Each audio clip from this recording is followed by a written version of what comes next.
Le dernier regard que j'ai vu du prophète sallallahu alayhi wa sallam était un lundi. Lorsque nous étions en rang derrière Abu Bakr Siddiq radiyallahu anhu, et je l'ai vu regarder et tirer le rideau qui séparait sa maison, la maison de Aïcha radiyallahu anha, et la maison du prophète sallallahu alayhi wa sallam, car elles étaient collées et il avait un rideau par lequel il pouvait voir à l'intérieur. Anas dit, c'est la dernière fois que j'ai vu Rasulullah sallallahu alayhi wa sallam.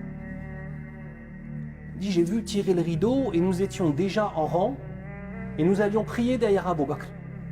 Et quand les sahaba ont vu le prophète sallallahu alayhi wa sallam, qui était déjà dans les derniers instants de sa vie, se sont dit peut-être que Rasulullah sallallahu alayhi wa sallam il va sortir. Imaginez-vous ceux qui ont connu le prophète sallallahu alayhi wa sallam. Ils ont vécu avec lui. Vous savez, la relation avec le prophète sallallahu alayhi wa sallam, c'était pas juste des écrits.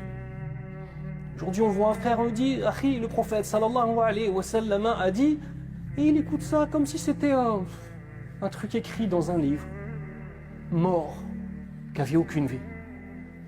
Ces gens-là ont fréquenté le prophète sallallahu alayhi wa sallam. Ils ont été élevés par lui. Ils ont été éduqués par lui.